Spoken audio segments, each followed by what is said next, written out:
In the heart of Warsaw, tucked away behind some trees, nestled right next to a parking lot, you'll find the Nozick Synagogue. A building that most people would simply pass by on their morning walk without thinking much of it. Just by looking at this building, you would never even begin to imagine the history that these walls have been witness to. This little synagogue is the only synagogue in the entire city of Warsaw that managed to survive the Second World War. Nazi Germany used the synagogue as a storage facility where they could stash supplies and munitions. Of course, they did this on purpose, simply so they could mock the Jewish people.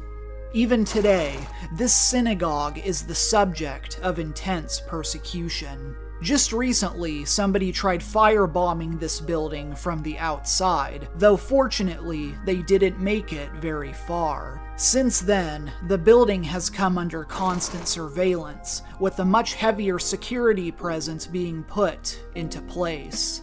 The story of this synagogue is the story of Poland. A fairly bleak and often forgotten about country that somehow managed to survive the worst period of human history. The Axis powers tried to erase this country from the face of the planet. You would never know it by walking down these streets, however. The streets are vibrant and full of life. Even at nighttime, a woman can safely walk down the sidewalk with her baby, something you'd be hard-pressed to find in the United States. Every city bears the scars of fascism and communism, but they wear them with pride as a symbol of their own survival. BMWs drive past derelict buildings left standing from the Warsaw Uprising. Morning commuters march past war memorials and communist apartment blocks. Everywhere you go has 1,000 stories to tell, if only you look closely enough. Yet in spite of all this, life goes on like normal.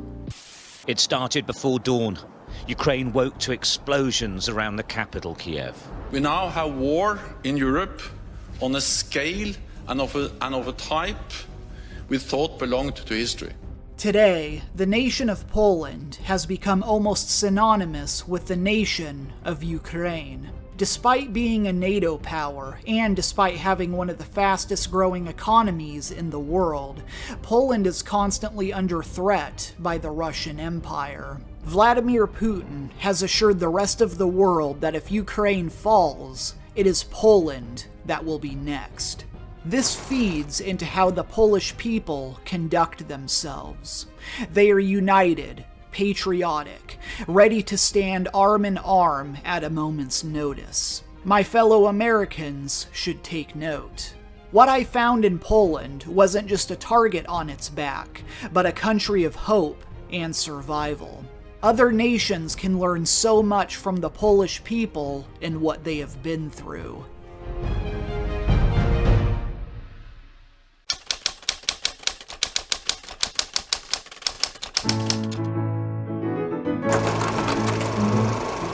The modern state of Poland is located in Central Europe, but the culture is very Slavic and Eastern European. But whatever you do, don't tell the Poles this, otherwise they'll get very upset with you. I mean, have you seen who that lumps them in with? I think we have a Russian in our team. Hello? No, I'm from England, America! In the year 966, Duke Milkshake I converted to Christianity. This event became known as the Baptism of Poland, symbolizing the creation of the Kingdom of Poland.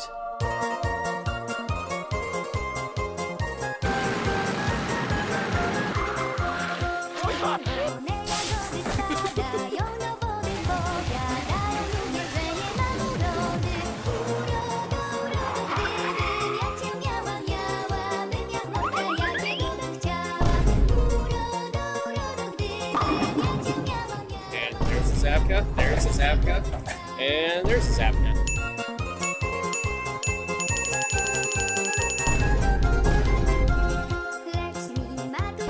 This event made Poland one of the oldest Christian countries in the world, and it shows to this very day. There's Catholic churches literally everywhere. Eat your heart out, Italy! By the 16th century, Poland was one of the largest countries in Europe, renowned for its religious tolerance and system of elective monarchy. But even though Poland thrived, it also faced conflicts with the Ottoman Empire, Sweden, and, you're gonna want to sit down for this, Russia. I know, crazy, right? Why would Russia ever want to go to war with anybody constantly? Someday we're going to bomb NATO! Sure, Grandpa, let's get you back to bed. After a series of partitions, Poland was completely dissolved in the year 1795. No longer an independent country, its land was divided between Russia, Prussia, and Austria. This did nothing to get rid of Polish nationalism, though. If anything, it only made it stronger. The November Uprising and the January Uprising saw the Poles fighting back against Russian authority. While it didn't really get them anywhere, it certainly kept the spirit of Polish independence alive. Then, in 1914, the world changed forever. The Luxembourg national football team beat France for the first and only time in football history. Oh, and there was the assassination of the Archduke Franz Ferdinand. That happened too, I guess. So now, with the onset of World War I, the powers that ruled over Poland found themselves on opposing sides. Of course, there wasn't much good to come out of World War I. The whole thing was really just a geopolitical scandal among some wealthy leaders, many of whom were related to each other by blood, I might add. Instead of fighting amongst themselves, they sent a whole generation of children to fight and die in the mud for them.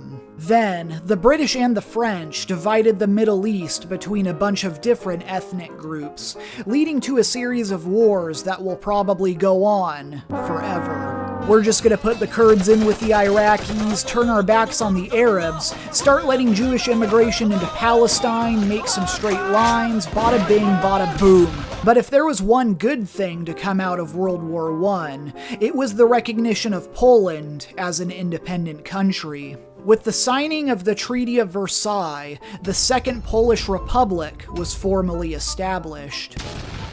It wasn't all sunshine and rainbows, though. Poland was an autonomous country now, but their borders were kind of just completely up in the air. So from 1918 to 1921, the Poles fought back against every single neighboring country, including Ukraine, Lithuania, Germany, Czechoslovakia, Belarus, Soviet Russia, and the Lemko Republic. Whatever that is. Only Israelis will know what this is like. Somehow, Poland was able to beat them, which meant they were able to draw a cohesive map of their borders, along with tensions that can still be felt to this very day. Now it's all sunshine and rainbows, right? Wrong. I mean, come on, this is Poland we're talking about here. Enter the free city of Danzig, a beautiful coastal city that runs along the Baltic Sea. Its status was a bit more complicated, to say the absolute least. In 1920, Danzig was overseen by the League of Nations as an international zone, meaning it didn't belong to any one particular country. So while it wasn't exactly part of Poland, it wasn't exactly part of Germany either. Despite this, the strategic advantages were obvious. Since Danzig ran along the Baltic Sea, it served as an important trade route, granting access to everywhere else along the coast. Meanwhile, it separated Eastern Prussia from the rest of Germany, forcing Danzig to stand in the way of total German unification. To make a long story short, the Germans wanted it back.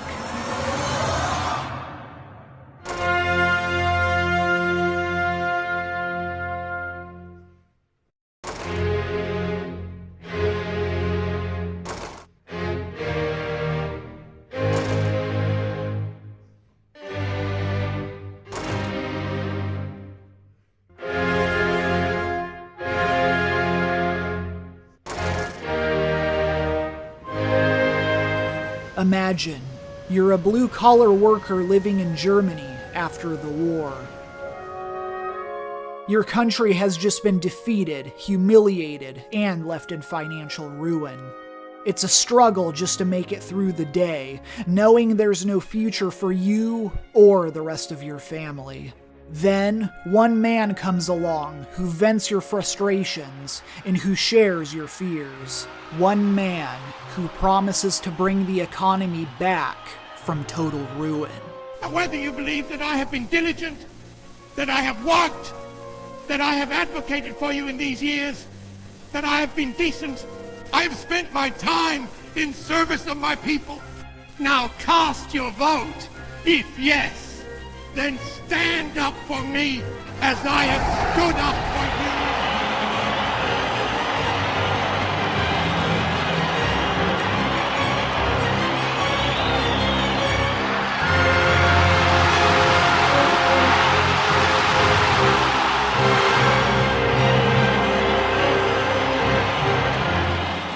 The objective was simple, really. No more poverty for the 6 million Germans struggling to find work.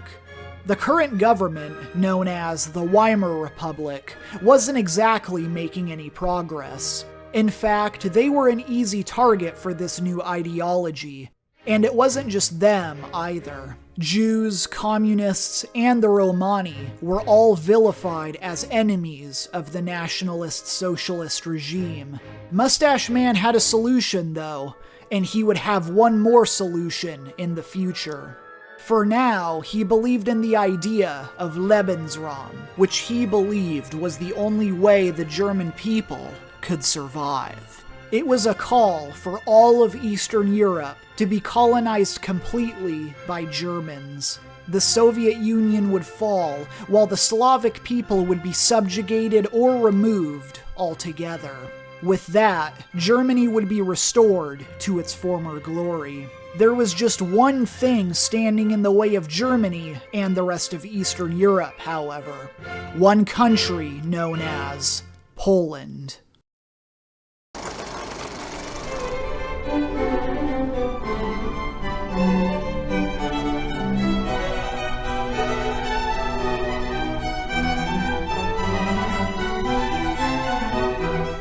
Today, the Free City of Danzig is known as the City of Gdansk.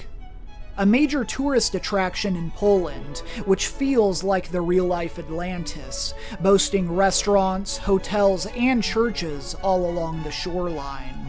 It's hard to believe that this place of joy, with its carnival rides and pirate ships, was once a linchpin that would determine the future of humanity.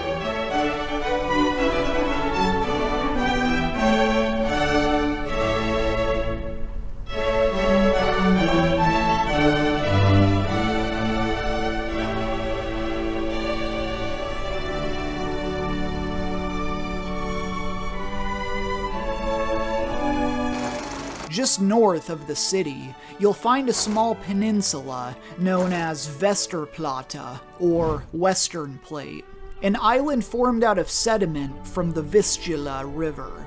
The Poles didn't get a lot of privileges in the Free City of Danzig, but right here on Westerplatte, they were allowed to dock weapons and supplies from the Baltic Sea. The Polish Military Transit Depot, or the WST for short, had spent months preparing for an invasion.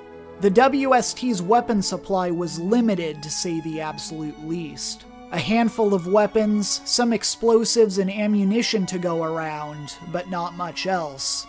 Then, on September 1st, 1939, history reared its ugly head.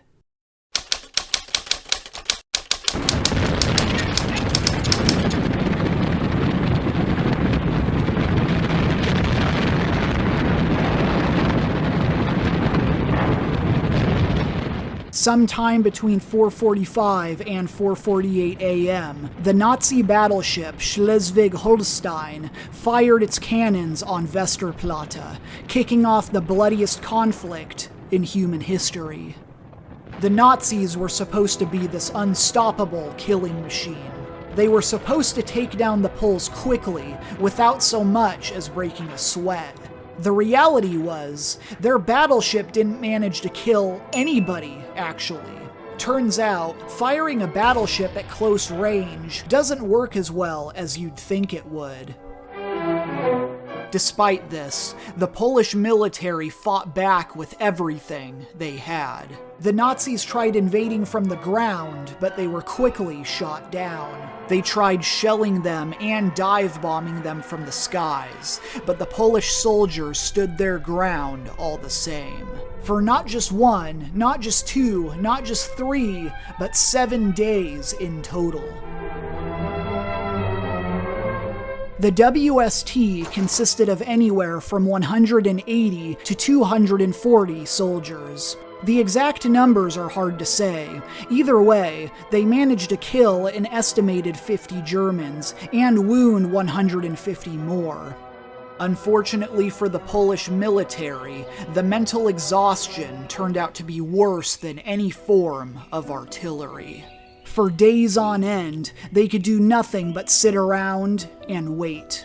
Wait for the next round of shelling to come in. Wait for the explosions to rattle the ground one after the other.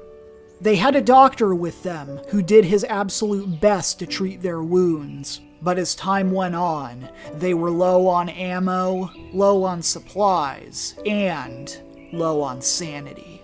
This was the deciding factor. If the Polish soldiers didn't surrender now, many more men would die, and others would be left untreated. On September 7th, 1939, the inevitable happened once again.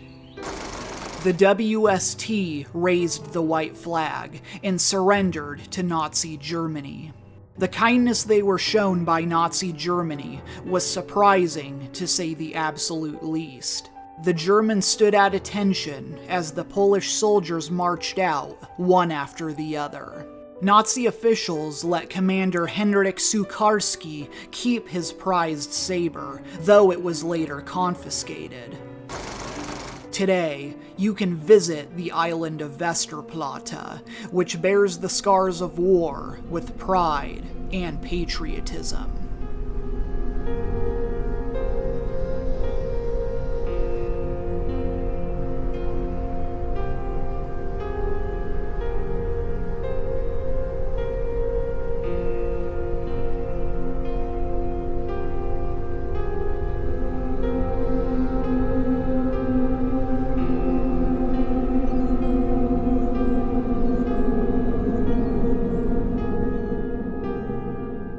Part of the peninsula is blocked off, since there's still an active military presence here.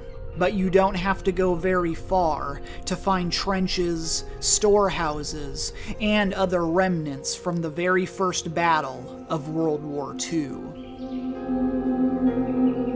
The best place to pay your respects is the military cemetery, where you'll find the remains of these Polish fighters. Many of these soldiers have names. You can see their faces and learn more about them. But some of these remains are still unidentified. Unknown soldiers, without a name, without a past. Known only by their uniforms and the pieces of shrapnel that cut their lives so short.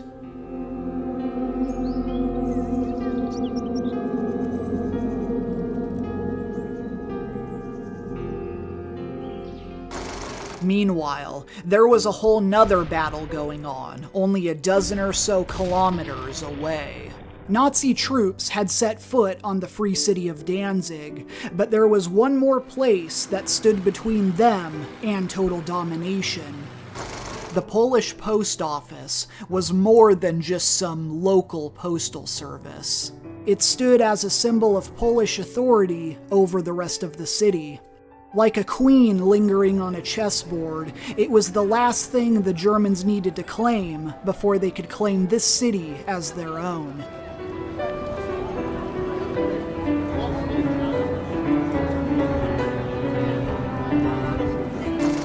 In the days and weeks leading up to the invasion, a local militia had been set up to watch over the post office. Many of them were volunteers who could see war brewing, much like the WST.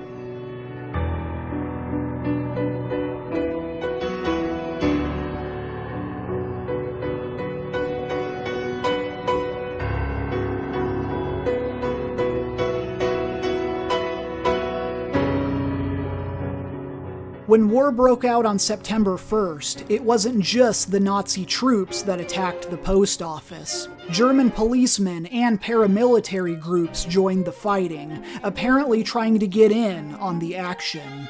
Like Westerplatte, it should have been an easy victory. The Nazis should have bulldozed this little militia group like they were nothing, right? Well, except no. The militia managed to hold their ground for over 15 hours, fighting back with what little resources they had. What the Poles didn't know was that the Germans were digging underneath the post office, where they were getting ready to plant a bomb. 2 hours later, the bomb went off. The local fire department dumped gasoline into the basement and set it off with a hand grenade. 3 militiamen were burned alive in the explosion. Knowing the Germans would soon have control over the rest of the building, the militia had no choice but to surrender. Dr. Jan Michon tried walking out of the building with a white flag. He was shot anyways. Commandant Joseph Vazik tried stepping out of the building after him. He was burned alive with a flamethrower. The lucky ones managed to flee the scene. Everyone else was captured and tried as illegal combatants by the German state, a judgment that was later overturned by the modern state of Poland. They were lined up along the wall, their hands sprawled out in front of them. Then they were taken away and later executed by Nazi authorities.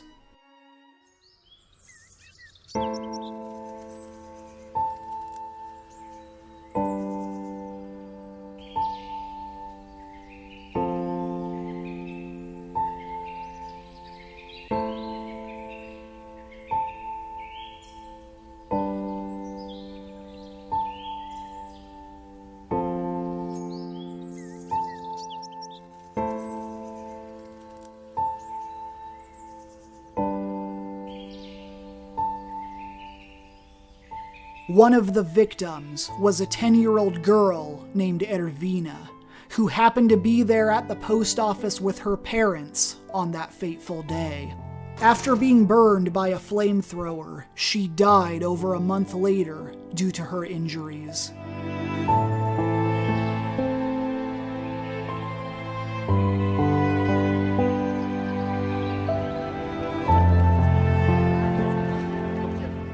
On September 2nd, 1939, the free city of Danzig was formally annexed by the Nazi Party, only one day after the invasion had begun.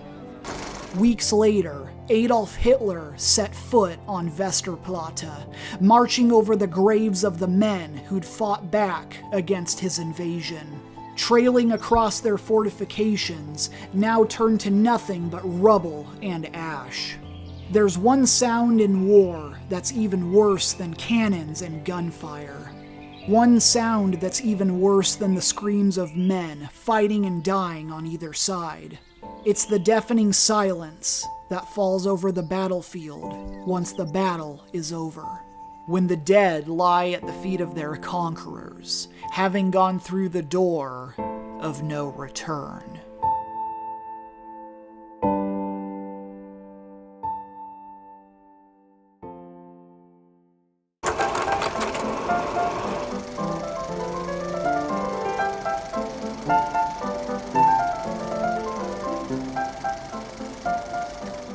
It's easy for us to think of the Nazis as nothing more than mindless, cold-blooded killers.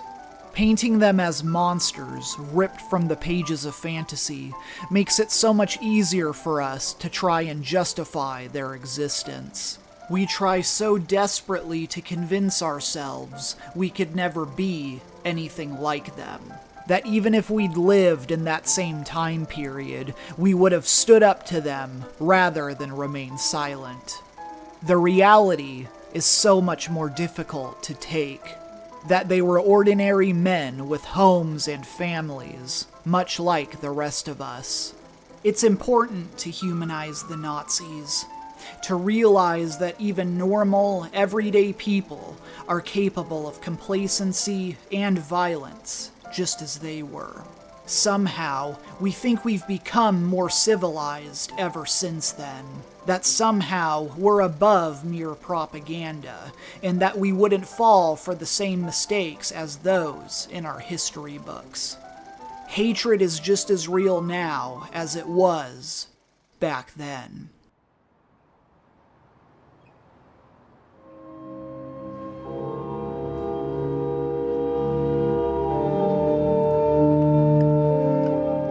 The Nazis tried to take away the voices of the people they'd conquered, to silence them and make sure they were never heard from again. The irony is that their voices are alive and well today, speaking to us from the records of the earth. Listen closely, and you can hear them.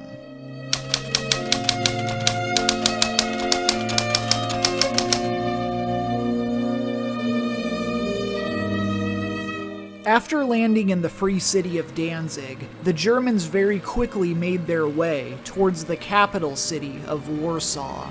This didn't prove to be much of a problem, considering Poland is almost completely flat, with virtually no obstacles and no terrain to stand in their way. When they arrived, they besieged the perimeter of Warsaw. Polish artillery tried holding them off for several weeks but faced heavy losses, as they were constantly bombed and shelled from the skies. Eventually, the Soviet Union joined the fray, as they invaded Poland from the east. Once the Poles began fighting on multiple fronts, it was all over.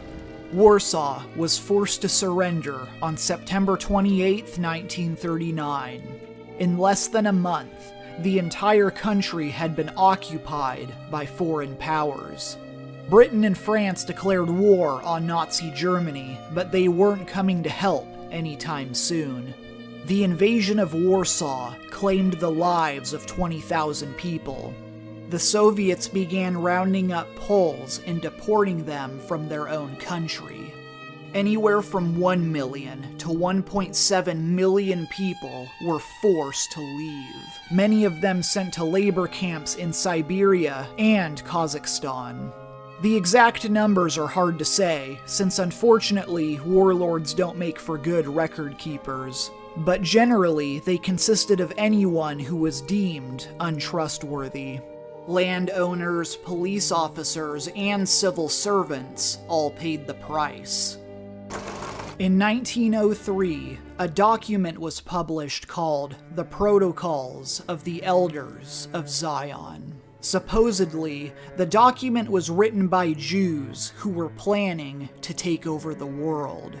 First, they would take over the media, then they would take over the banks and financial institutions. For some reason, the big bad Nazis were afraid.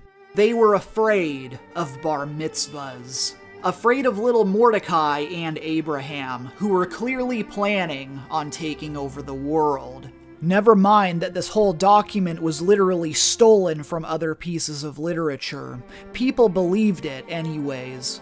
It wasn't just because of this document, though.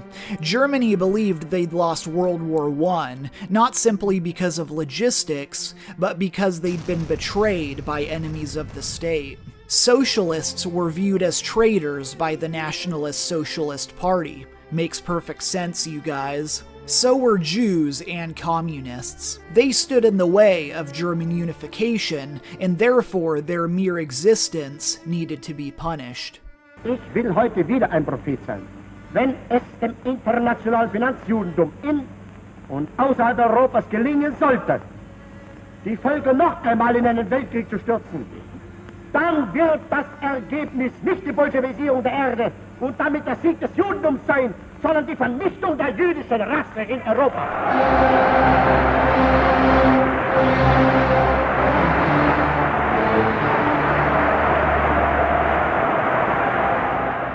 Right away, the Nazis made the Jewish people wear armbands bearing the Star of David, turning the symbol of their religion into a symbol of mockery and second-class citizenship. The Jewish holy day, Yom Kippur, fell on October 12, 1940, the same day the Nazis announced plans for the Warsaw Ghetto. 400,000 Jews were given less than a month to move into this little section of the city, where they'd effectively be cut off from the rest of the world. The only thing that stood between them and freedom was a massive wall topped with barbed wire. But even if they had the strength to climb, the strength to survive in the outside world was far too much to bear.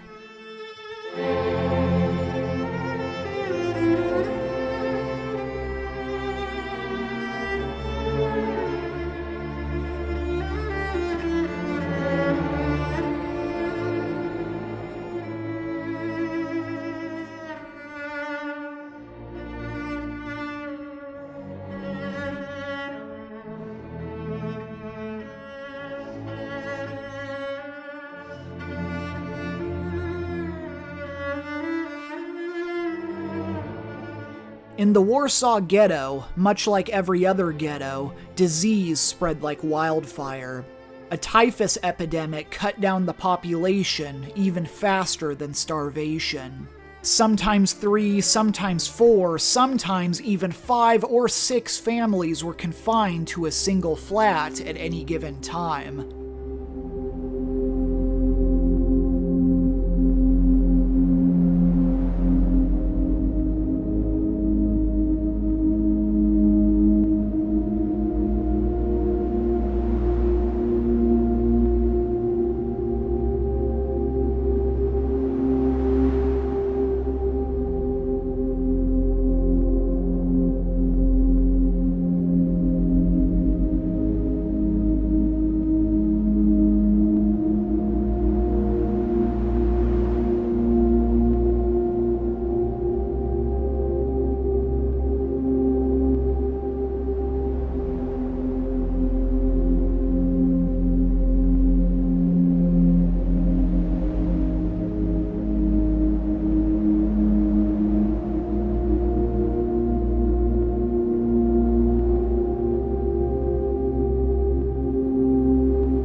The term Oneg Shabbos, or Oneg Shabbat, refers to the Jewish community getting together on the Sabbath.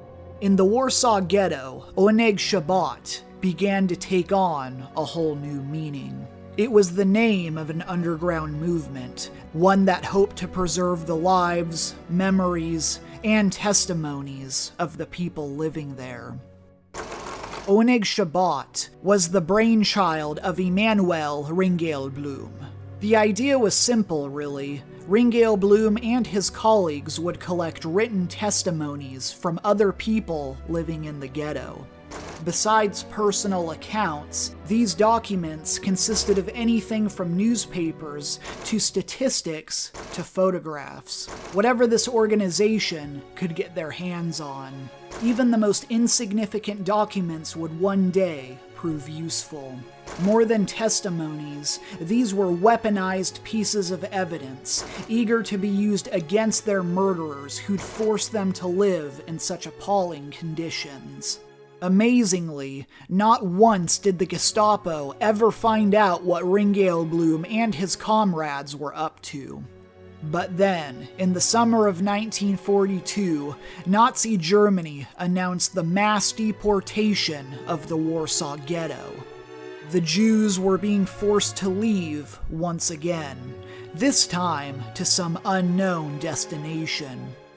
It was said they were leaving for a better life with a better chance of finding work. Thousands of Jews were rounded up and taken to a place called the Umschlagplatz, the German name for a holding area next to the train station.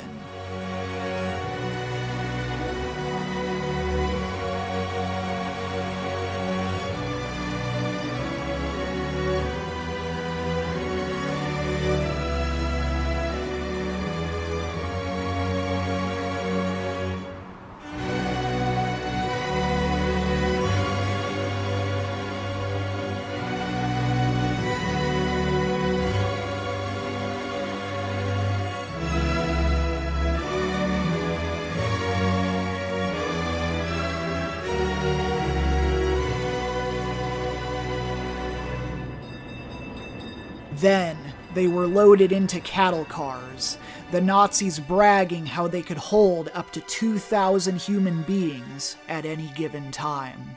With no heat, no toilet facilities, and hardly any room to breathe, some of them died before they ever made it to their destination.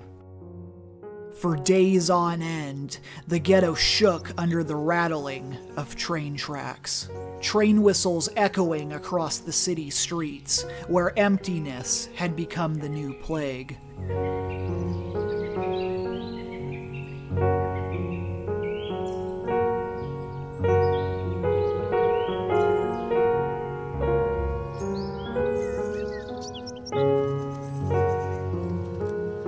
Ringale Bloom knew he had to hide these documents, and he had to do it fast.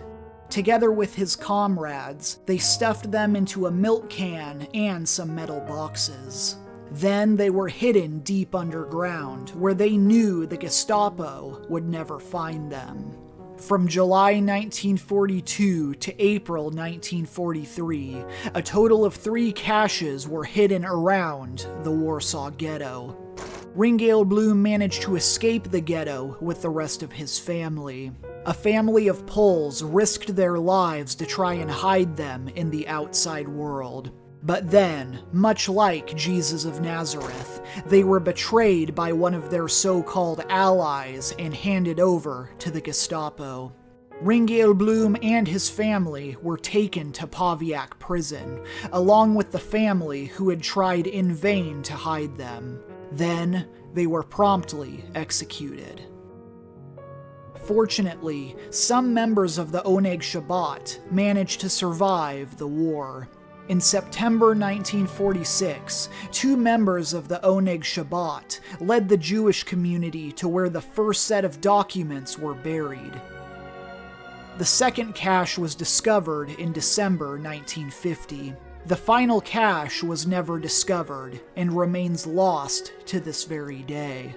Today, these documents are on display at the Jewish Historical Institute in the heart of Warsaw, built on the site of the Jewish archives, which were destroyed during the war.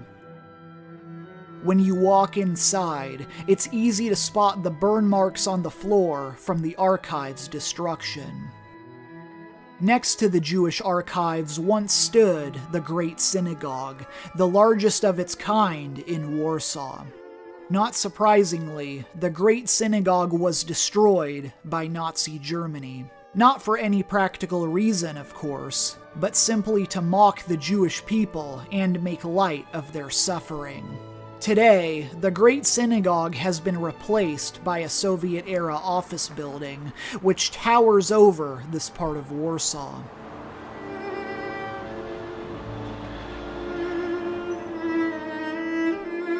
On the first floor, you'll find a bunch of American-style restaurants and coffee shops where life goes on like normal.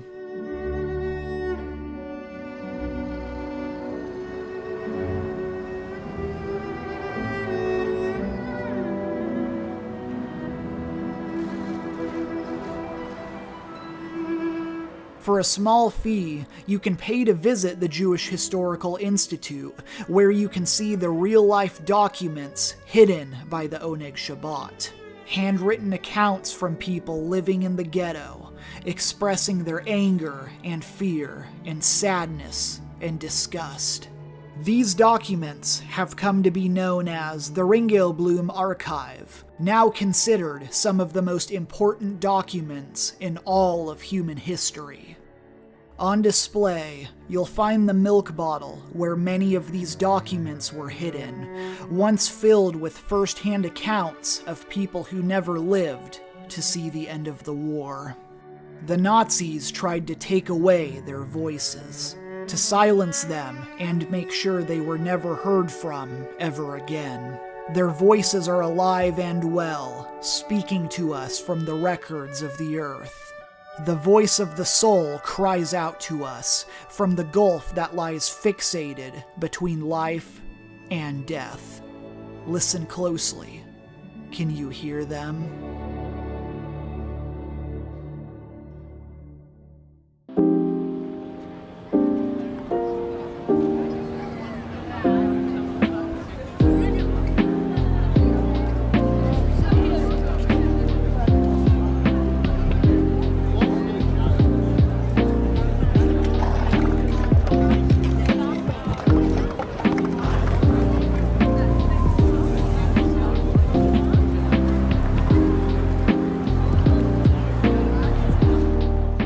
Warsaw might be the official capital of Poland, but Krakow would definitely be considered the cultural capital. The Rome or Paris of the East, if you will. If you're looking for amazing artwork, castles, and churches that go back centuries, then you've come to the right place. You can hang out in the old town, check out some museums, and stop at any number of restaurants along the way. But if you absolutely despise the finer things in life, there's a KFC waiting for you here too. Only a short walk away from the old town, you can check out the Jewish Quarter, which is very much alive and well today. Stop by some old synagogues and maybe grab some delicious kosher food along the way. The Jewish people have been living here since the 13th century, but when Nazi Germany took power, they very quickly made plans to change that.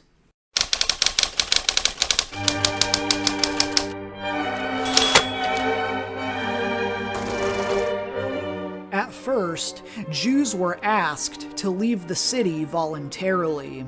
Anyone who volunteered was given government assistance and allowed to take their belongings with them. But as time went on, leaving was no longer voluntary. The Jews living in Krakow were given 2 weeks to leave the city. That is, unless they had a job that contributed directly to the war effort. Over 55,000 Jews were forced to leave their own city. The other 15,000 were sent to the confines of the Krakow ghetto, where they were forced to build the ghetto walls in the shape of tombstones.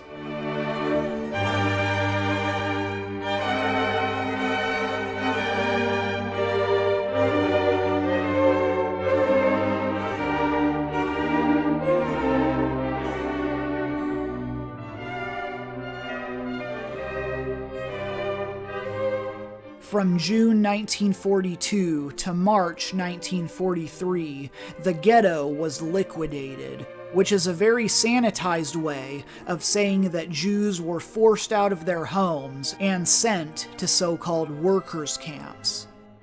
Anyone who didn't comply was shot dead right then and there. Anyone caught hiding was brought down in a storm of machine gun fire.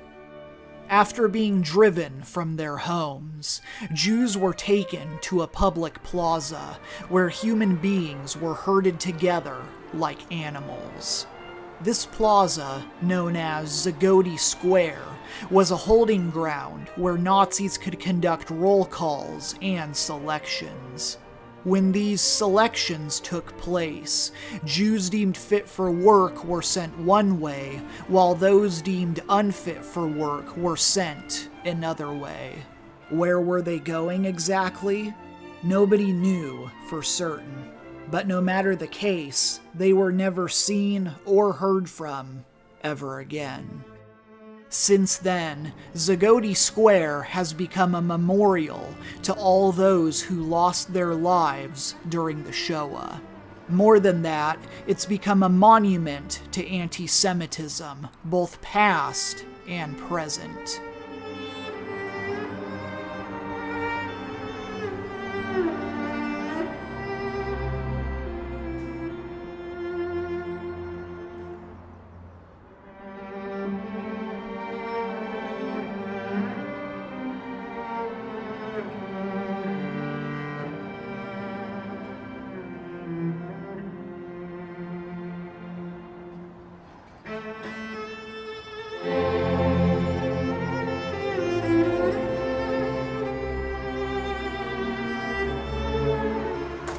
There's only one kind of man who could have ordered the liquidation of the Krakow ghetto.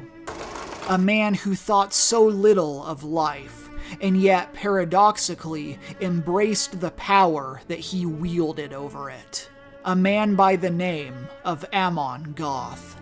If that name sounds familiar to you, then chances are you've probably seen this movie before.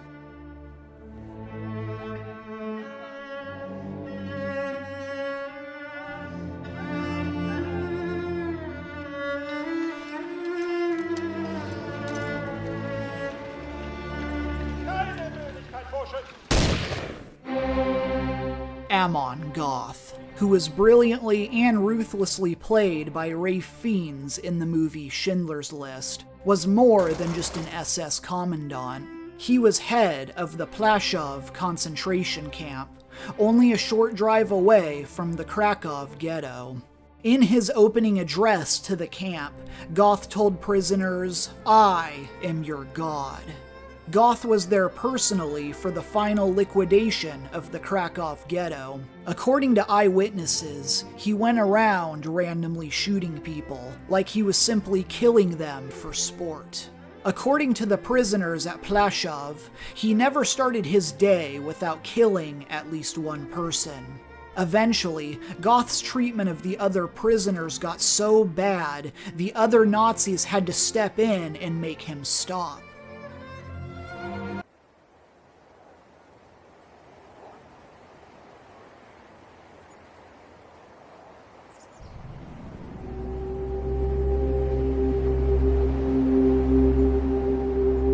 The Plaszow concentration camp was destroyed by the Nazis in an attempt to cover up their crimes. With the Soviets fast approaching, the camp was very quickly dismantled. Today, almost nothing of this camp remains. But if you look closely enough, the ground here tells the whole story, bearing the scars of mass graves and pieces of rubble left unturned.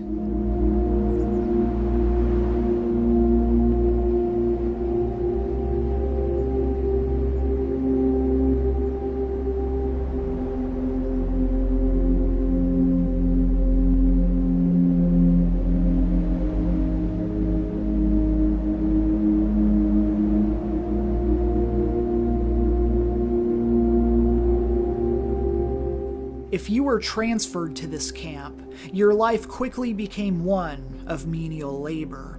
If you were lucky, you might spend your time sewing Nazi uniforms, or maybe putting together armaments for the war. Otherwise, you were sent to hard labor, building barracks with your own bare hands, chiseling stones for 12-15 hours a day, hoping to God your back didn't give out lest you'd be shot.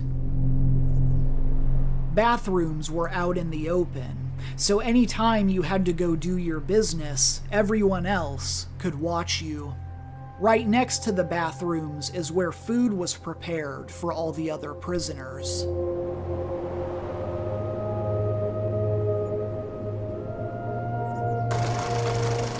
It might seem like a huge undertaking to build a camp like this, something that would cost a lot of money and a lot of resources.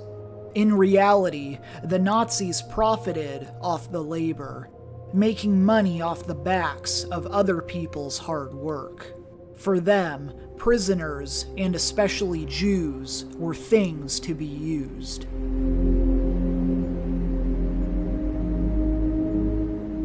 The camp was built on top of a Jewish cemetery. Headstones were torn down, then used to pave roads and walkways. There's numerous stories of Jews coming to stay at this camp, only to find headstones belonging to their own friends and family members. At one time, the pre-burial hall of this cemetery was the pride and joy of the Jewish people. Made in the Byzantine style, the main dome went up 25 meters high, making it a staple of the city of Krakow. When Nazi Germany came along, however, they used it as a stable for farm animals. Then they destroyed it altogether. Pieces of rubble can still be found here today, lodged in the ground as a monument to the heritage and prosperity of the Jewish people, long before the war ever took place.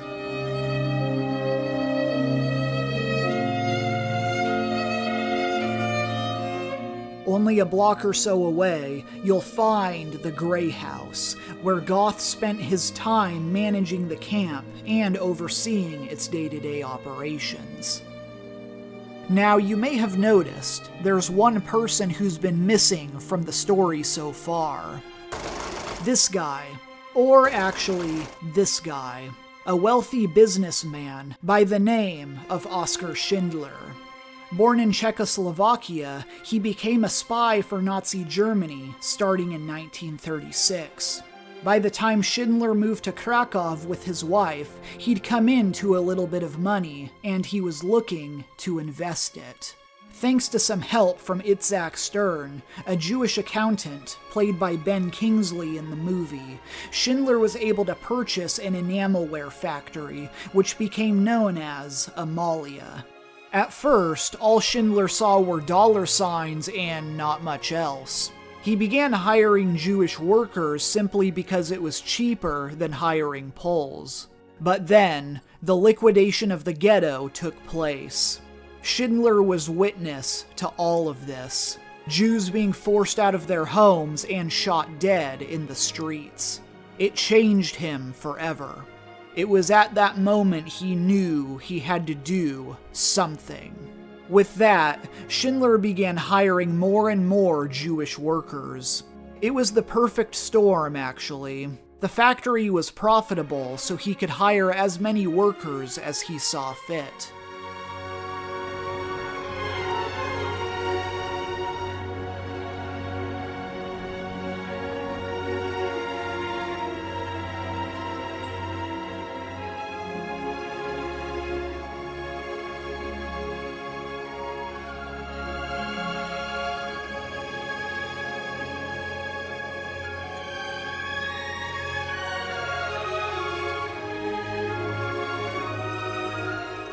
At the time, this factory was considered an essential business, since they made enamelware for the German army.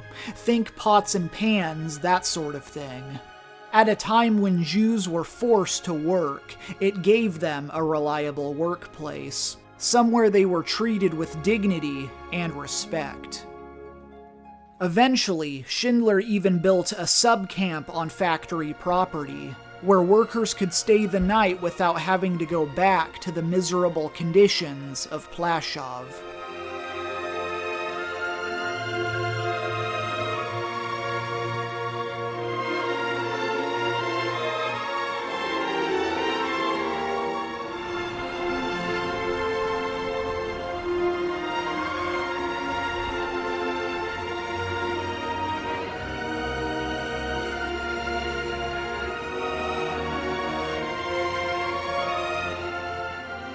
Unfortunately, this factory shut down only a short time before the war was over. With the Soviets hot on their heels, the Germans shut down any businesses that weren't absolutely 100% essential to the war effort, and that included the Amalia factory. Still, Schindler knew he had to do something. He opened up another factory, this time in Brunlitz, Czechoslovakia. Instead of making enamelware, they went to work making anti-tank grenades, none of which worked, I might add. Schindler very quickly moved all of his workers into this new factory, but it didn't come cheap, to say the absolute least. Schindler was already a womanizer who spent loads of money on booze and babes. Now he was forced to bribe Goth and the other Nazi officials to let him take back his workforce. It was during this time that Schindler put together a certain list. The names of over 1,200 Jewish workers who he planned on moving to his new factory in Brunlitz. An unspecified number of copies of the list still exist today. Most of them are kept in Yad Vashem, the Holocaust Museum in Jerusalem. One other copy was put up for sale on eBay. The starting bid was $3 million. You know how many people bid on it? 0. Not a single person bid on the real Schindler's List. Cowards. Now, the story of Oskar Schindler was one of the few happy endings to come out of this whole ordeal. There's a saying in Judaism, one who saves a life saves the world entire. 1,200 lives were now saved. Now, 1,200 stories would be told, and 1,200 generations of people would live to see another day. But the unfortunate reality is, 1,200 lives are only a fraction compared to all the other lives, all the other worlds that were lost.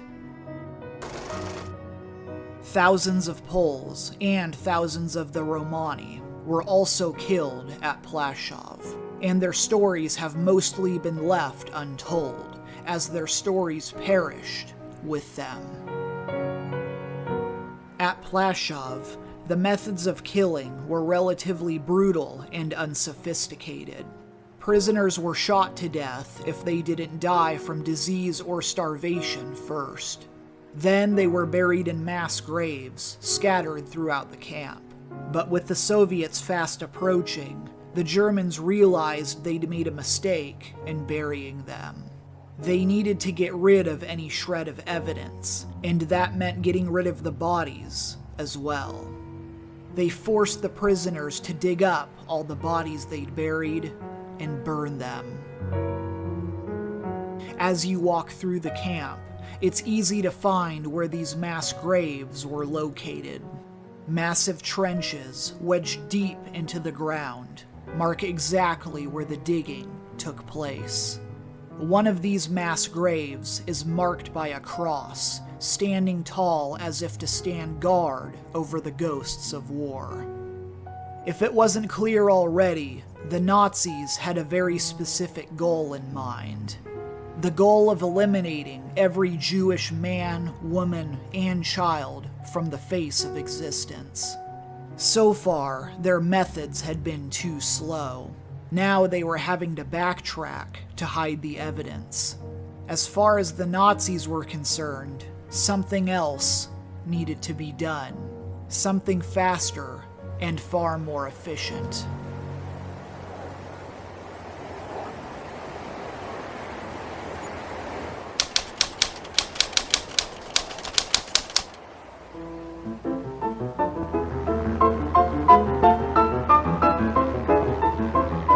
The Polish government never officially surrendered to Nazi Germany.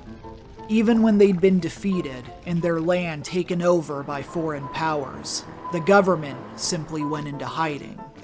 In late 1939, the government regrouped in Paris, where Władysław Sikorski became the prime minister and commander-in-chief of the Polish armed forces. The Polish army fought in a number of key battles, including the Battle of Britain and the Battle of Monte Cassino in Italy. The government stayed in constant contact with the Polish underground state, a resistance network spread out all over occupied Poland. The rebels were well organized, and they were doing everything they could to gather intel against Nazi Germany. One of these men was Witold Pilecki, a Polish officer and cavalry platoon commander who had nearly died fighting back against the Germans already. When the invasion of Poland first began, it was Pilecki who heeded the call. Together with his comrades, they fought back against the Nazi invaders. But while the battle ended in defeat for Pilecki and his men, it did nothing to shatter his resolve. He co-founded the secret Polish army, otherwise known as the TAP, one of the first resistance groups ever to be formed in Nazi-occupied Poland. As time went on, reports began coming in of a strange prison camp. If the reports were true, life in this prison camp was unusually harsh and violent. And if the reports were true, nobody ever returned from this place alive. The Polish resistance needed somebody to infiltrate this prison camp so they could gather as much intel as they possibly could. They could bring this information to the Allies, then they could possibly stage some sort of uprising. Once again, Witold Pilecki heeded the call. He would infiltrate this prison camp from the inside. In September 1940, Pilecki was voluntarily captured by Nazi forces. He was taken to the Polish town of Oswiecim, which came to be known by a different name.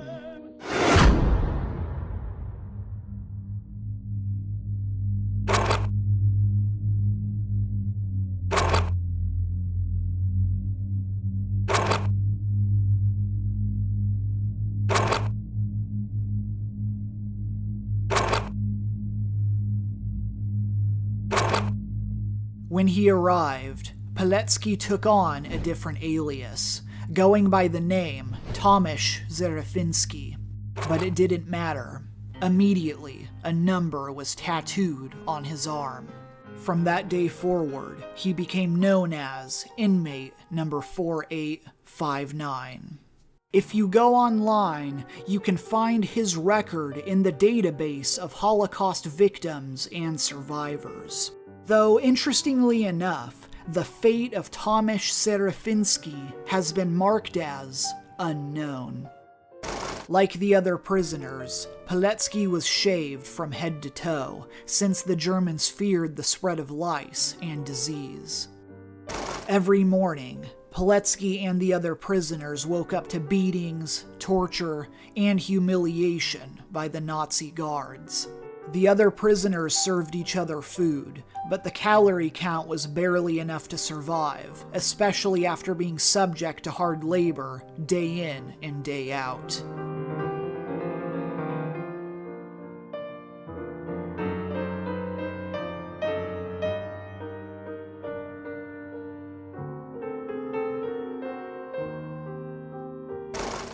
When prisoners first stepped into Auschwitz, they walked past a sign which read, "Work will set you free."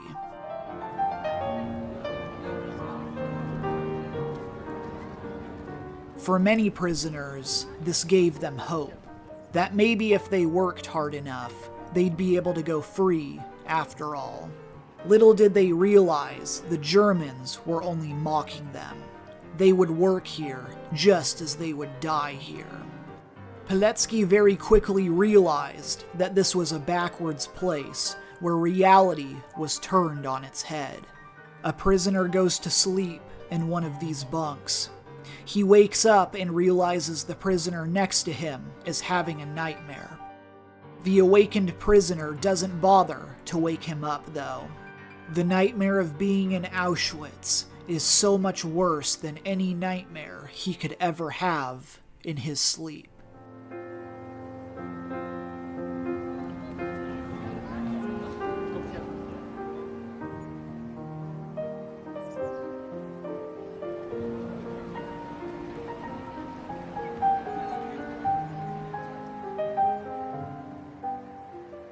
For every one person who tried to escape, 10 more people were killed.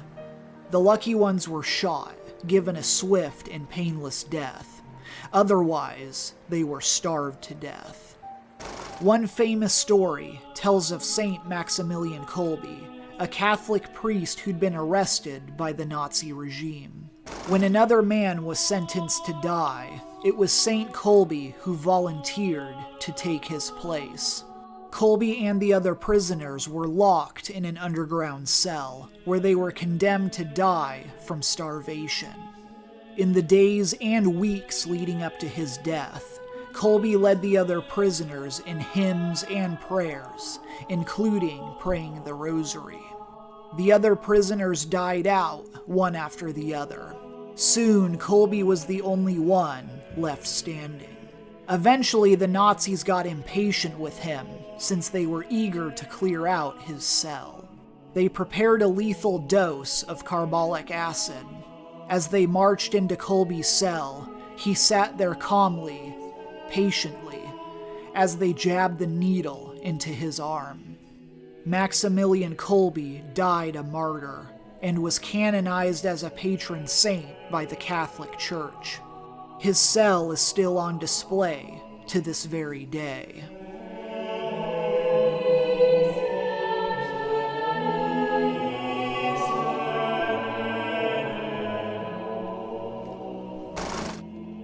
While working as a slave laborer, Witold Pilecki organized a number of resistance groups, which eventually merged into one group, known as the Military Organization Union, otherwise known as the ZOW. At its height, the ZOW included hundreds of inmates. Pilecki was eager to stage some sort of uprising against the Nazi guards, which would give them their chance to escape. In the meantime, he wrote about the atrocities taking place here at Auschwitz. These reports were sent to the outside world and eventually made their way to the Allies. For the first time in history, credibility was given to this backwards place known as Auschwitz. Some Allied officials wrote it off as nothing more than Polish propaganda. To them, the crimes taking place here were so cruel and so inhumane, they couldn't possibly be happening. To them, it was simply the Poles trying to draw sympathy. So nothing happened. Pilecki's frustration was understandable. When he'd first been taken into Auschwitz, it was mainly considered a labor and concentration camp. By the middle of 1942, however, the Germans had added a whole new section, only 3 kilometers away. This section became known as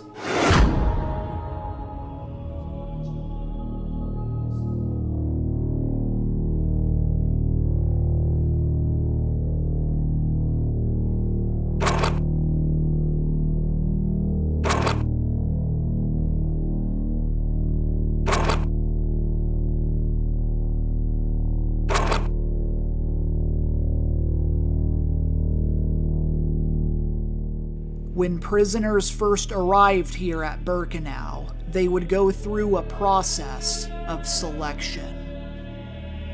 Those who looked fit to work were sent one way, while Jews, women, children, and the elderly were sent another way. With a flick of the hand, the German officials waved them away, perhaps taking only a second or two to look at them. They were taken to a single room where hundreds of people were crowded together, all at the same time. The Germans told them they were going to be given a shower. Then, these people are gassed with Zyklon B, a brand of cyanide that was dropped in from the ceiling. Minutes later, the gas chamber is aired out and the bodies are quickly cremated. At its height, 15,000 people were murdered here every single day, but that still wasn't fast enough. The Sonderkommando took piles of bodies outside the crematoriums and then burned them in the open fields to speed up the process. Auschwitz I and Auschwitz II are massive camps sprawling out for miles. Because of the Nazi secrecy, one mere prisoner may not have grasped the true scale of what was going on here. And yet, as ash rained down from the sky, day after day, it soon became obvious what was happening. This backwards place was becoming a factory for mass murder. Jews, homosexuals, Jehovah's Witnesses, gypsies, pastors, priests, people with disabilities, and anyone else the Nazis considered undesirable were all being exterminated. And it was happening faster than anyone could have ever possibly imagined.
I tried to live my life in such fashion so that in my last hour I would rather be happy than fearful.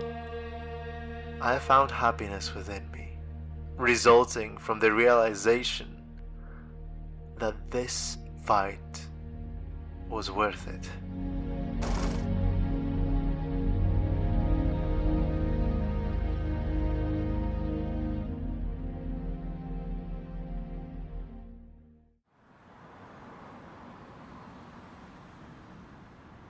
In the summer of 1942, over 250,000 Jews living in the Warsaw Ghetto were loaded into cattle cars and taken to some unknown destination.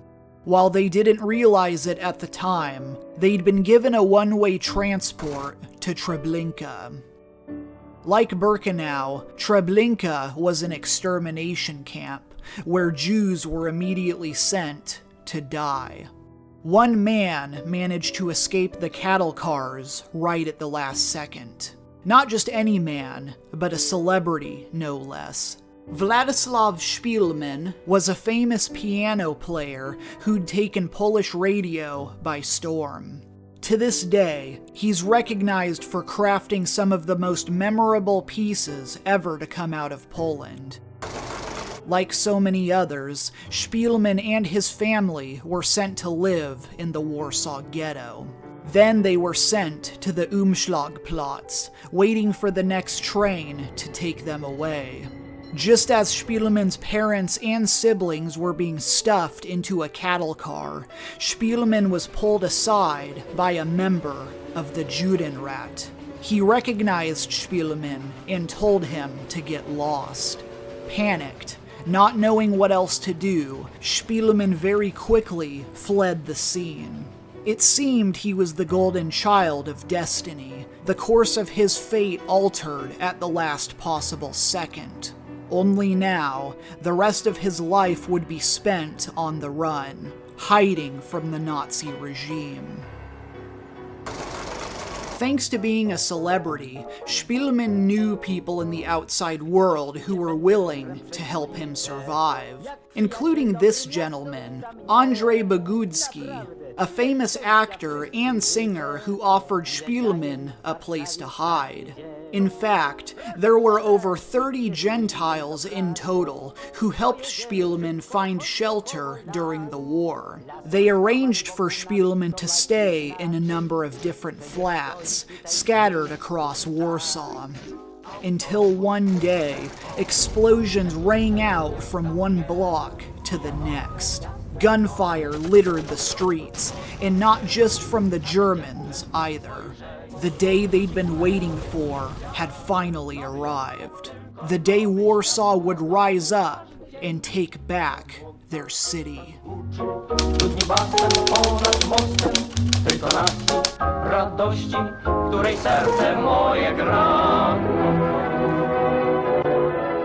For months, the Polish underground had been trying to coordinate a mass uprising against the Nazi regime. The only problem was they couldn't agree on an exact date.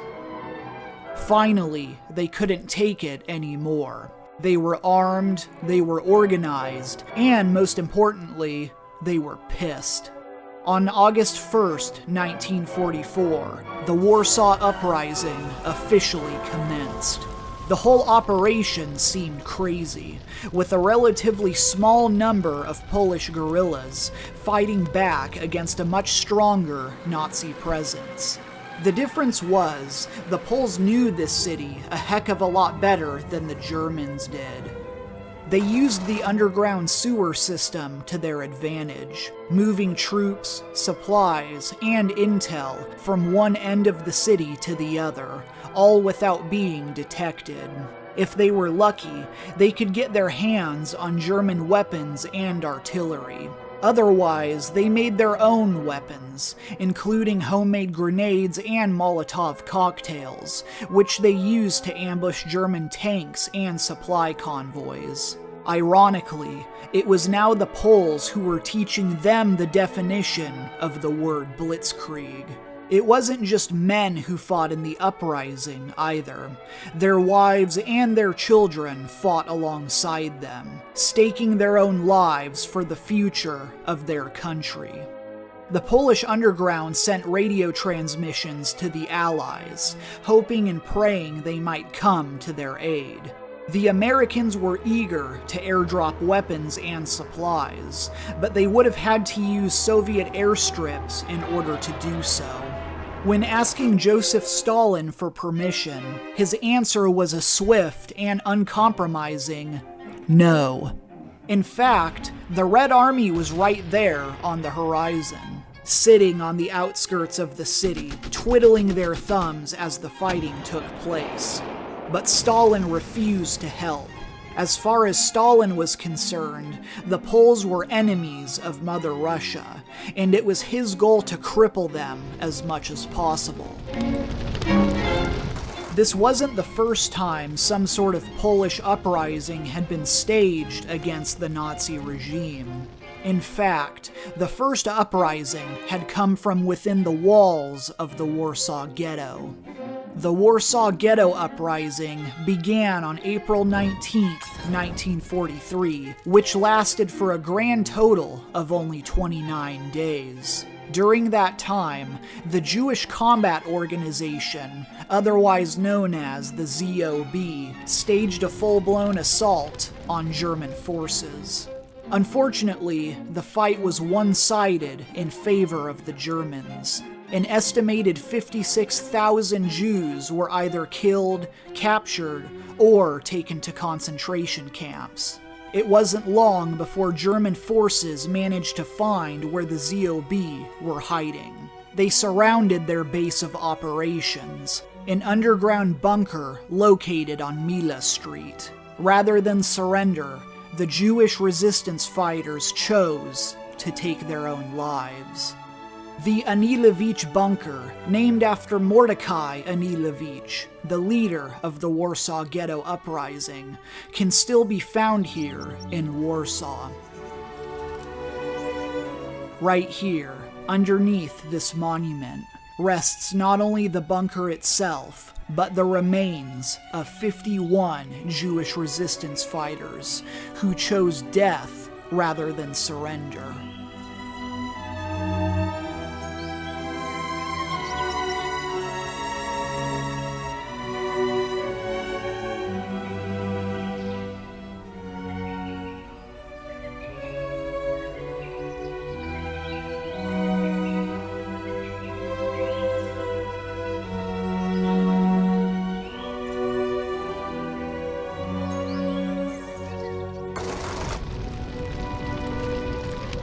With a brand new uprising already underway, the pissed-off Poles managed to capture parts of central Warsaw, including the Wola district and the Prudential Tower.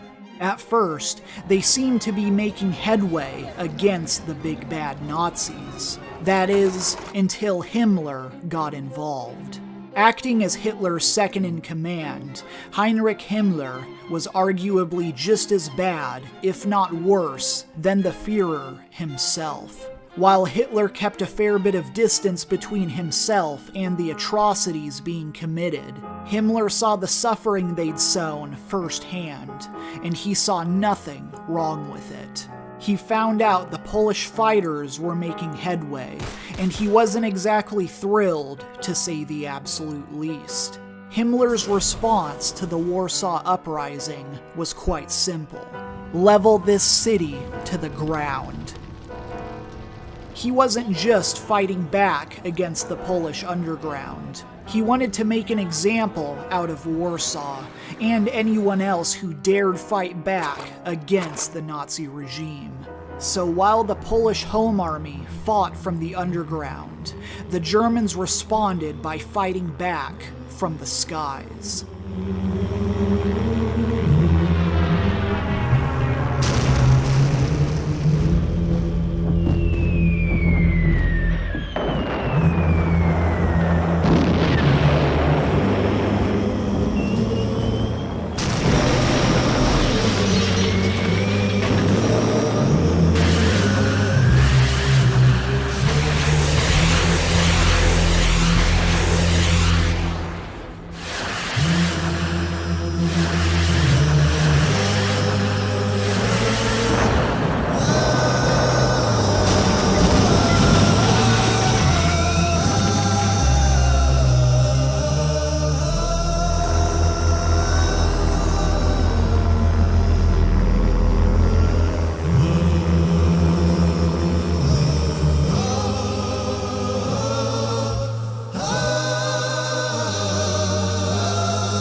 As the city was being ripped apart, Vladislav Spielmann stayed hidden inside of his flat. With no combat experience, he was too weak and too sick to join in on the fighting anyways. However, it was only a matter of time until a German panzer showed up at his doorstep, and then it opened fire. Somehow, Spielmann wasn't killed in the blast, but his flat was quickly filling up with smoke from the floors below. He tried poisoning himself, choosing to die by his own hand, rather than succumb to the flames. But unfortunately for him, his suicide attempt didn't work. Spielmann woke up choking on the same smoke from the same flames. Crawling over singed bodies, Spielmann made his way down to the first floor, where he found the street littered with corpses. Pretending to be a corpse himself, he slowly and carefully crawled his way across the street, keeping an eye out for any passing Germans. He made his way to a hospital, but hiding there proved to be easier said than done. Besides the constant influx of German troops, there was only some moldy water and some breadcrumbs to keep him fed. Eventually, he made one more daring attempt to escape from this living hell. He fled to another flat building just across the street from him. It was right here, inside this flat building, where Spielmann ran into an unexpected guest. A German army officer who went by the name of Wilhelm Hosenfeld. He asked Spielmann what he did for a living. Spielman said he was a piano player. Conveniently, there was a piano in the other room. Spielman sat down at this piano, his hands quivering and weak, with hardly any movement left in his fingers. Then he played like his life depended on it.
Eventually, the song came to an end, since even the greatest songs can't go on forever. Hosenfeld was apparently so impressed with his piano playing, he gave Spielman a second chance at life. First, he found Spielman a better hiding spot. Then he brought him food and whatever supplies he needed to survive. Like Oskar Schindler, Wilhelm Hosenfeld was considered one of the good Nazis, and he was declared righteous among the nations by the future State of Israel. While the details aren't exactly clear, Hosenfeld is said to have saved a number of Jews during the war. He issued false documents and helped members of the Polish resistance. In one known case, he arranged for a Polish Jew named Leon Worm to be released from Nazi custody. Hosenfeld was a practicing Catholic who spent his time praying and giving penance in Polish churches, something strictly forbidden by the Nazi Party. In his journal entries, Hosenfeld makes it clear how disillusioned he was with the Nazis and their extremist ideology. Meanwhile, he knew the Soviets were advancing on Warsaw, and advancing quickly. More and more, it was becoming clear to him. The war was nearing its end, and the Germans were nearing their surrender. As Hosenfeld said one final goodbye to Spielman, he gave him his coat so he could stay warm in the hellish cold of winter. Of course, Spielman had nothing to offer the German officer, save for his own life. But he told Hosenfeld if he should ever need help in the future, to call upon the piano player Władysław Spielman of Polish radio. With that, the two of them went their separate ways. In January 1945, the Soviets liberated the city of Warsaw. This was after a long and arduous battle against Nazi Germany, which lasted many days and took many lives. At last, the Nazi occupation of Warsaw was finally over. With that, Spielmann was liberated, along with the rest of the city. It was an ironic twist of fate, actually. Spielmann was set free, while Hosenfeld was later arrested for supposed war crimes. He lived the rest of his life as a POW in a Soviet prison camp, where it was speculated that he may have been tortured to death. When the war was finally over, Spielmann went looking for Hosenfeld, trying to find the man who had saved his life. His search would be in vain. The two of them would never meet again.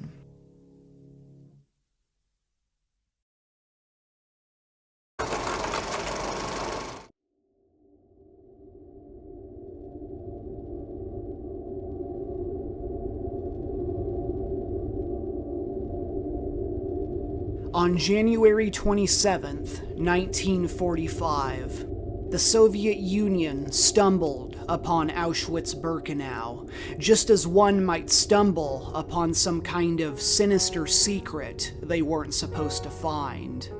Soviet troops were expecting some sort of military retreat. Instead, what they found were mass graves and piles of corpses.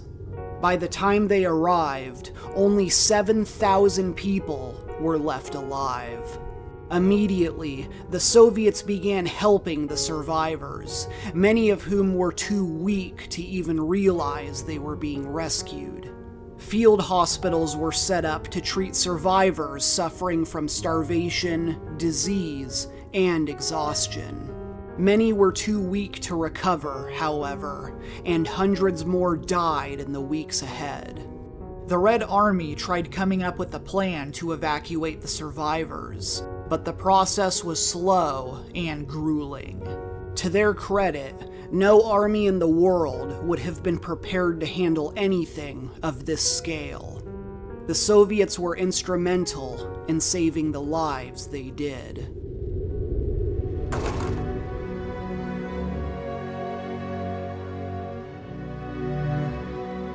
One by one, concentration camps were liberated all over Europe. The Americans were quick to document everything, filming and photographing every aspect of daily life in this waking nightmare.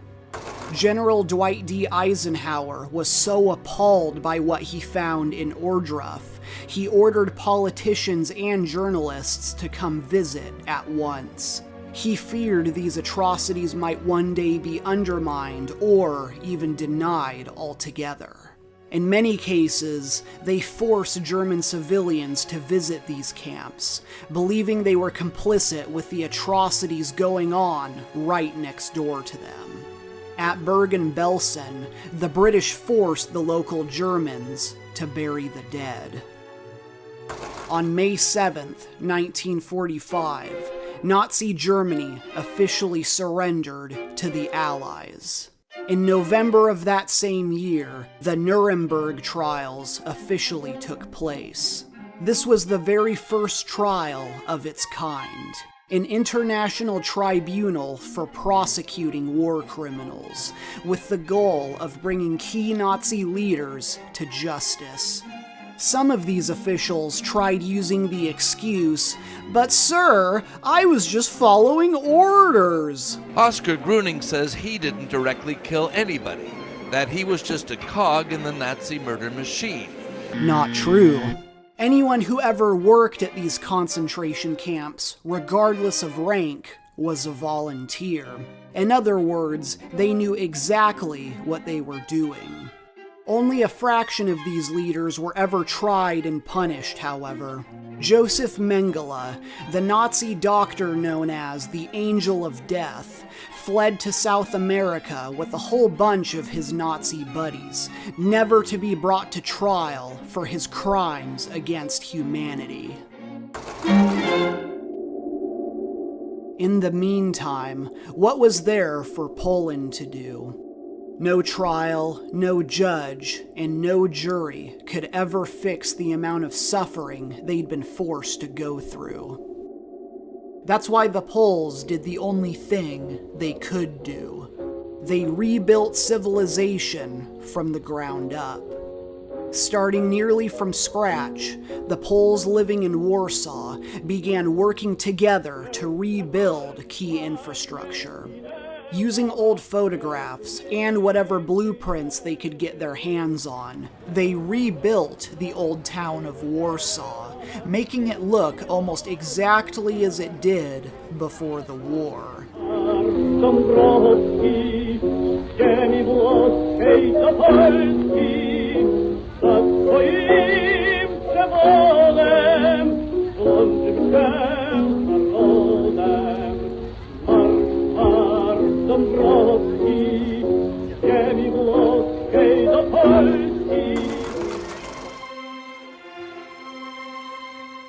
During the Yalta Conference, the world superpowers came together to try and reorganize all of Europe.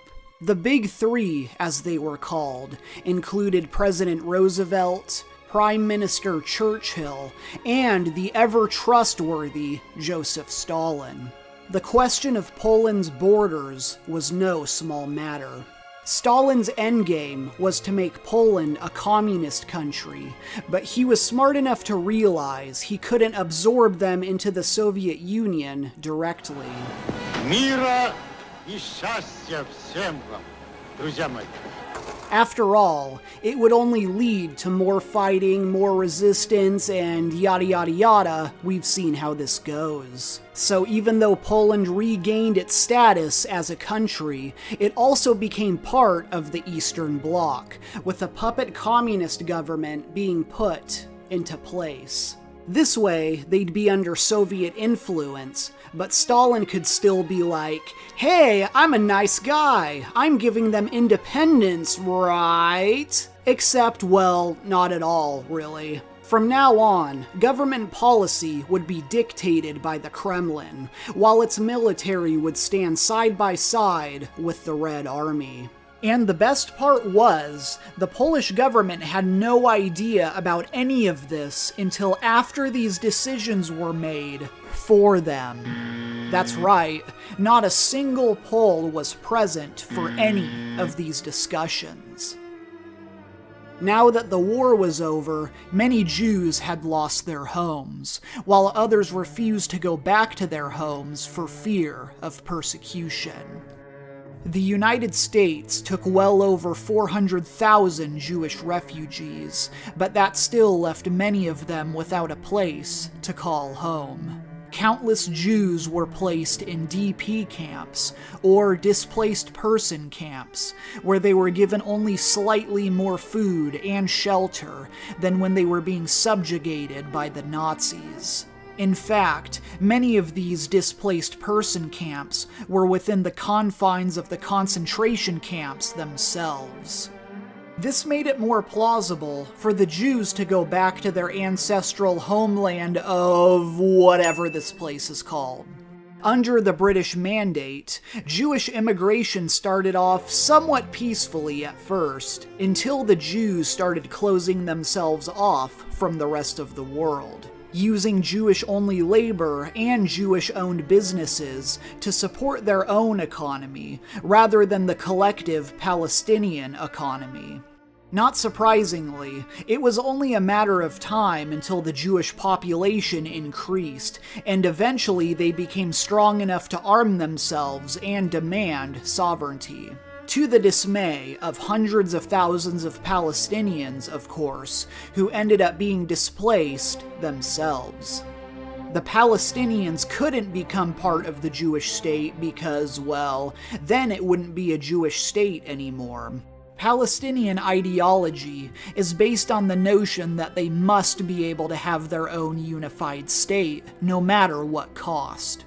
Meanwhile, Israeli ideology is based on the notion that their people have been victimized throughout the pages of history, and therefore they must be willing to fight to survive. Again, no matter what cost. When an unstoppable force like Israel meets an immovable object like Palestine, what we're left with is an endless cycle of violence and ethnic cleansing, which continues to this very day. Perhaps the most surprising part of this whole thing was that Germany was allowed to keep being a country after trying to take over the world. Twice. To be fair though, Germany's done everything right since then. They've answered for their crimes and made peace with their enemies. They're even homies with Poland now. If Poland and Germany can do it, then anybody can do it. It wasn't as simple as giving Germany a slap on the wrist though. Their land was split down the middle between East and West. So not only was Germany allowed to keep being a country, but now there were two Germanys. Oh my God! To celebrate this division of ideologies, a wall was put up in the city of Berlin. This way, the Soviet Union could stop people from migrating from one side to the other. This worked so well in the past, right? As human beings, we like to think that maybe we've learned a thing or two from the Second World War, that maybe we've become more civilized ever since then. The reality is, there will always be another wall, another bomb, another bullet, another contrived reason to go to war. But there will always be brave men and women willing to stand up and fight in the face of all odds. If evil exists for a reason, it is so good people can rise up and do something about it. In the face of injustice, it is our duty to fight back, rather than let others fight our battles for us. In the face of prejudice, it is our duty to speak up, rather than remain silent. History does not look kindly on those who stand idly by and do nothing. Never forget this period of human history. Never forget that nothing, absolutely nothing, has changed.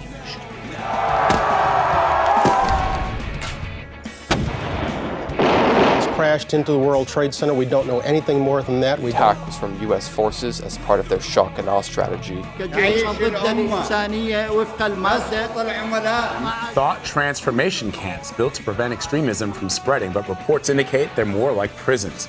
Where 70 Christians were beheaded inside a Protestant church in Kasanga. Nearly 70% of buildings are destroyed, including nearly 250,000 residential homes. Russian armored personnel carriers and other military vehicles crossed the border from Belarus into Ukraine as President Putin's forces attempted to take control. Should they catch us and dispatch us to those separate work camps? I'll dream about you. I will not doubt you with the passing of time. Oh yeah, should